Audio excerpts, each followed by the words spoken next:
G'day guys, and today Shorty and I are going to do the review which was between Geelong and Carlton, and by the looks of things you would have thought we would have won, but we did not get the job done. It was Carlton by 19 points, and probably the salties have been for some time. There weren't many smiles in the past couple of hours. We've just gotten up for this video. We found a way somehow. But mate, it was disgraceful. I haven't seen him play for quite a number of weeks, which if you watch this show regularly you would know. And wish I was not watching this one because it was disgraceful. It was deplorable. Off the top, I'll pay my credits to Carlton. They were fantastic. Their pressure around the ball was unbelievable. Yeah. The likes of Gibbs, Cruiser, Doherty were outstanding. So it is worth giving them some credit. So off the top, credit to Carlton. But this is a Geelong review. So we will now proceed to tell you what went wrong. And it was a lot. Baking the Cats. Yeah, it was just, our intensity just didn't seem to be there. Our conversion on goal, again, was a problem. Yeah. And probably conversion when it really matters too. You know, you can miss goals late, you can miss them when the game's not quite hot. But there were goals and shots that we just had to convert, and we just missed them time and time again. And then, their guys would often convert. So every time. Which was very frustrating. And we're just heavily beaten around the contest as well. Just a lack of run. At times it was just kick mark. No spread from the stoppage at all. Yeah, it's all like that. We're dying for a bit of a kick through the corridor. There's no options. We're dying for a guy to be running by. Nothing. And, around the contest when we're looking to dish off, get some quick hands going, we were just set upon by Carlton players. Yeah, pressure was good. And again, a theme in the Giants game, the Collingwood game, and now this one, we get within, reach and, try and actually get within them to get in front, and we just can't continue that momentum.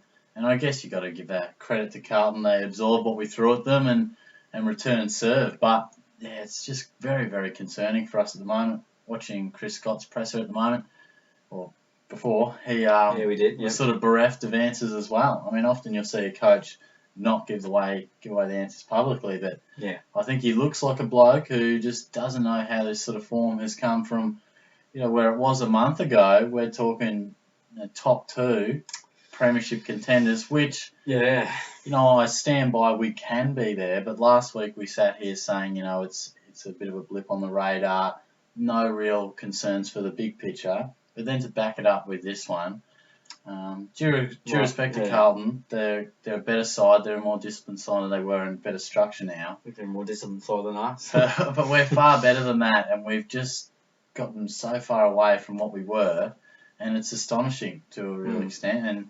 And the word I was using for much of the day was deplorable. We were just atrocious for much of the day. And I don't think that's an overstatement, because that was just a really, really poor performance and hugely disappointing, because it affects us short term and long term. We'll look back at this. If we miss out in the home final, for 5th or 6th, or if we just miss out in the 4, exactly. Hell, at this rate, if we just miss out in the 8, not quite thinking that drastic yet, but there's a lot they need to turn around, and a lot they need to turn around quickly. It's the coaches get paid the big bucks, and Scotty's got a lot to work on. Absolutely, mate. But we finally watched a game together. It'd been a while. How did you see it? Well, I'm a bit emotional at the moment about it all, like Scotty. But it's probably the worst loss I've seen. Yeah?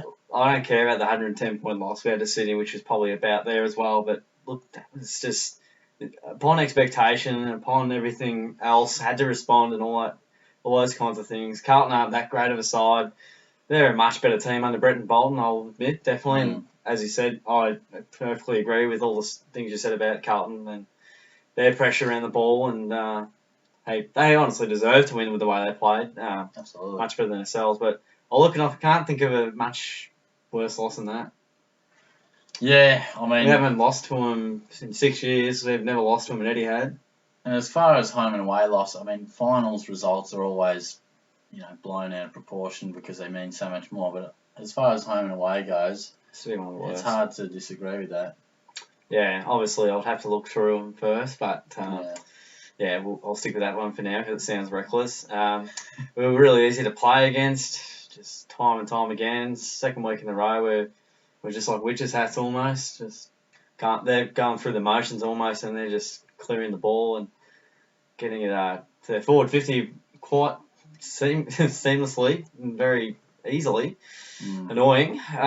Their pressure and intensity was amazing. They always applied pressure. Whenever we got a handball out, there was a Carlton bloke on him. It was just like flies on poo, really. They were just everywhere, and you just couldn't get away from them. So credit to them, and that's Brendan Bolton's teachings for sure. Like he's got them to play a bit more of a defensive game and really have those structures assembled well.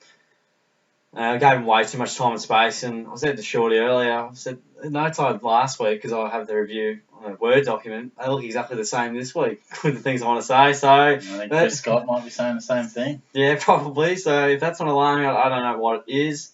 They just move the ball from the defensive 50 to the forward line just so damn easily. Lack of forward pressure. Just you need to have a bit more effort inside 50 with your tackles, even just pressure. Like when it was inside Carlton's 50, you almost couldn't get out. It's like good luck if you get it clear, but it was so annoying. And accuracy cost us again. Missing goals at crucial times is probably the keynote there. It's all good and well to miss a couple here and there, but Shorty sort of highlighted. It's when you miss them. It's kind of like inside 50s and effective inside 50s. It's all good and well to have 60 or 70. How well you use them, though, is another stat. Yeah. So, again, we had more scoring shots again. 12-13. We had one more scoring shot and ended up losing by 3 goals. But you could argue Carlton's were under a lot less pressure and probably should have won by more. Scoreboard flattered us, and we'll probably sit with that. What else have I got here, mate? Second time we can see the 100 points for the year and both games, 16 goals, 8 against us. So back to back. I don't know if that means that other teams are kicking more accurately against us, or the way we're playing makes it so there's less pressure for them to have a shot. Yeah, I say it is a bit of both. Hard to get a read on that one, isn't it? But it's a coincidence. 14 wins at Etihad and our first loss against the Blues. Yeah. That was another little thing that added to the disappointment. I know. You just want to keep that. It's a great record, and you're obviously going to lose to them at some point, but you wouldn't have thought it was when we were looking to contend. And that's supposedly rebuilding. That's probably what annoys me one of the most things, because I love those little facts and figures and numbers, and you kind of look at it and you think, if you look at it in 5 years' time, you think, oh, when did you look at the win-loss record Eddie had, and you think, oh, when did we lose the cup? Oh, that's when we're going really well, and how do they beat us then? And how's that possible? We've had a good record against them, so crazy stuff. Frustrating game, frustrating result. Long term, it's a bit concerning, but I only hope we roll out next week a bit better, which we'll delve into later. But we'll go into the votes, mate. We've dabbled on too long in the first segment. Well, I thought Guthrie was the best for us, pretty much clearly. I thought he was the one for across 4 quarters, showed willingness to take the game on and give us run and kick some crucial goals as well. Dangerfield, 2 votes. We did miss most of the first quarter, or a bit of it on radio, a little bit TV, but apparently that was when he was at his best, 10 touches and that. So, right. And finished the game quite strongly. He didn't give in. So 2 votes to Dangerfield and 1 vote to Bartel. I thought he was pretty solid. Plays that role really well, that defensive winger, if you like. So he's doing well. Yeah, he's proving some doubters wrong, which is good. Yeah, we'll be going to the end of the year no matter what. Go to the Giants. Sorry? Join Stevie. Yeah, hopefully not. 3 votes to Guthrie for mine, 27 touches, 5 marks, 2 goals. Workhorse across the 4 quarters, as you said, mate. He was tough in and around the contest all day and looked our best player. So it's quite a simple one for myself. I gave the 2 to Bartel, 24 touches, 6 marks, 7 tackles, and kicked a nice goal for us that we needed at a crucial time. He's worked down back, and I don't rate him as a defender, but he's proved me wrong, I guess. Yeah. Like, there are times where he looks a little bit slow. But I think for the most part, we would have been a lot worse off if he wasn't playing where he was. Kind of like Alex Rance and Buddy a few weeks back, where Buddy still kicked 5, probably 1, but Richmond had the last laugh on the night. Yeah. Unfortunately, Bartel won't be laughing tonight. The one vote to Paddy Dangerfield. I don't know how he racks up 31 touches, 7 marks and 6 tackles. I don't see it. I guess he got 10 in the first quarter. What are you watching, mate? I don't know. Maybe I hate Paddy. I love Paddy. Didn't used to. I wasn't a big fan of him back in the day. Brings it up. He does. Look, absolute workhorse around the contest, much like Guthrie. Yeah, a lot of in-type ball, but I felt, Guthrie obviously, both inside and outside, was very good. Danger was well held despite that number. I think, could have used it maybe a bit better, but it was good anyway. He was very impressive. Yeah, so moving on to the chopping block, mate, your segment of the show. How do we see it this week? And I reckon there's some guys that may just want to have a bit of a look at themselves in the mirror. Absolutely, mate. Well, normally we bring out the old record and have a look through the players later in the year who we're going to, the list change perspective, A bit of a swap around. Let's just do it now. Get the pen out, get the record, put a line through B. Smets, a line through J. Murdoch. They will not make it. They just failed in the heat today. Against a mediocre team. Exactly. It's not like Carlton, a top 4 side, under the roof, suits conditions to those sort of players. Yeah. So let's face it, they're more outside. They like it. They don't like the rain too much. No. But Smets in particular was just Billy. so disappointing. Now, they give George Holland-Smith 1 week, drop him after 1. If Smets is still in the side next week, I'll be disgusted because he was terrible. Yeah, it would be disgrace, yeah. He doesn't stand up and use the ball well. He looked a step too slow for the level. Yeah. And his tackling is the worst aspect of his game. And he probably needs to be a good tackler to stay in the team. He does. Everyone does. It's not even up to AFL standard, his tackling side of things. Obviously not chopping, but Tom Hawkins and Joel Selwood, 2 of our most important players, just had poor days, didn't they? Yeah, they did, yeah. I think Hawkins started pretty well, which a lot of it we only didn't quite see, but Selwood... When it mattered, probably, later in the game. And got to convert Tommy. He's. I just want to see him lead. Often, every time you see Hawkins, he's doing a dance with Sam Rowe or trying to hug him, It's just get on your bike, Tom, so he needs to do that. It's on your girlfriend, Tom. Just come on, mate.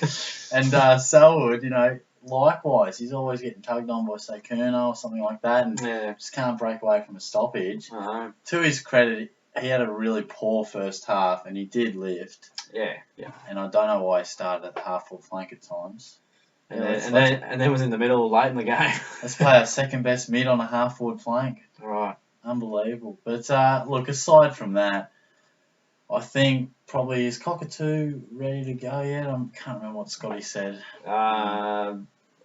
He's not ready yet. Not ready yet. McCarthy and Menzel will be fine. Optimistic on McCarthy, so that's probably a no. Yeah, and Ruggles was laid out with an eye infection, so you would presume that he would come back in once that dies down. Yeah, who's he replace? Well, Murdoch came in for him, I think, so probably just that, even though they're not like for like. Yeah. Menzel in for Smets, hopefully. Yeah. If Smets keeps Menzel out of the team. No, he wouldn't be. Yeah, you would think they played similar roles, but yeah, I think our ruck duo struggled. Stanley was off at times, but I guess you look at the hit-out stat, we had a few hit-outs, but I thought Cruiser was influential.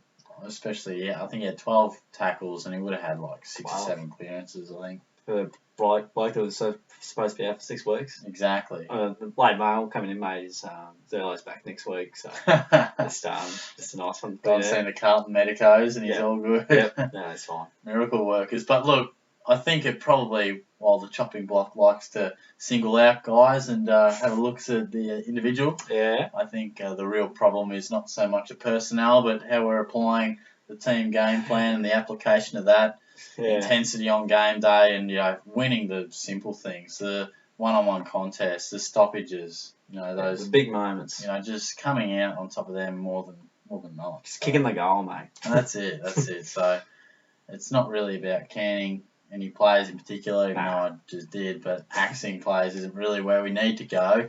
Obviously, there'll be improvements, but it's more of a broader picture. Spectrum. Yeah. It's, and when they ask in the presses, is so-and-so come back in next week, it's like, who really cares? If you bring in a better effort and intensity the week after, you don't have to care who's playing.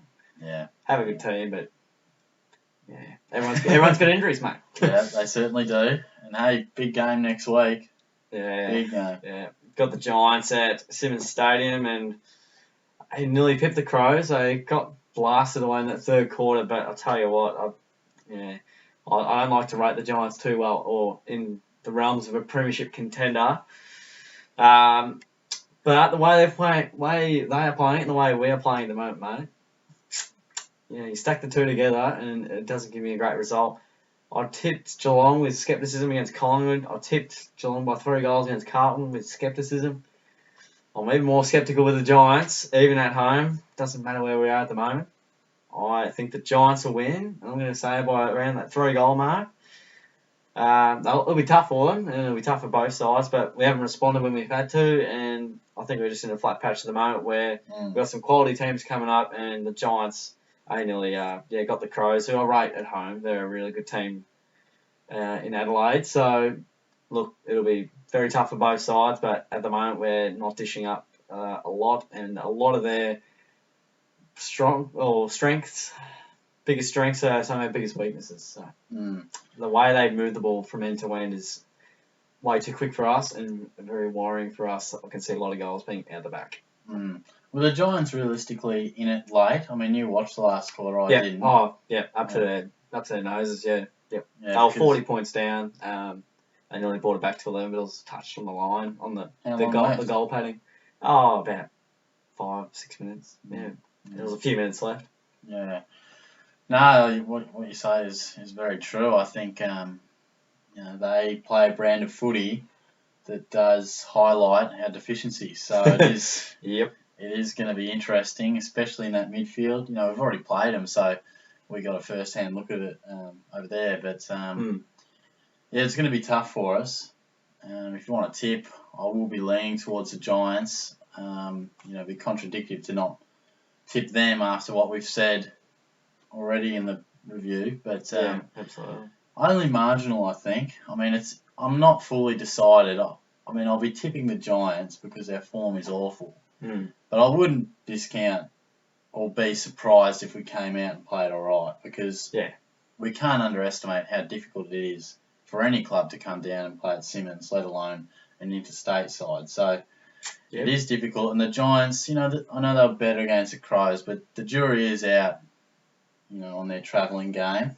They're obviously better, but they haven't really claimed too many scalps when they've got on the plane. Yeah. So I think, they come to Simmons with an element of doubt about that. But at the moment, we do look like a team that's badly out of whack.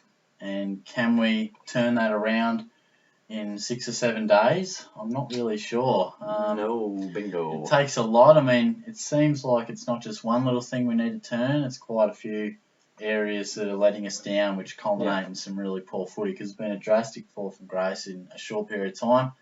But footy's a funny game. We could be sitting here next Sunday going, gee, Geelong played well, didn't expect that.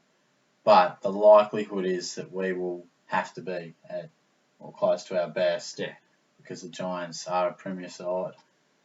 We'll see. Yeah, not, I don't know. I'm scared. Yeah, I have a sense of optimism, and that's not just because I'm a supporter. It is hard to win down at Geelong. It absolutely is, but the Giants play the game that it concerns me. Us, yeah. Well, we were at level with them at half time at Simmons, in their first year. How about that for disrespect? Yeah, I remember that day. We didn't pay him too much respect, but still won by 10 goals. But I think the Giants, but hopefully not, and hopefully we can sit back and have a bit of a laugh next week. We've still managed to find a way to laugh anyway, but shows our character, I suppose. Should have seen us an hour ago. Yeah, it wasn't too good. It was salty walking out with the gravy. So, so that's a review anyway, guys. Probably been the longest review ever. Feel free to give the video a like, share it around to your mates. Check out darijoe, does the Geelong goal video highlights each week, and you should have them up probably, I'll be uploading it Monday, so I dare say he'll have them out now. We'll go with that. Feel free to give him a bit of a plug, a bit of a like, get around his videos, and stick around for ours. Thanks for hanging around, guys. We'll see you all next time.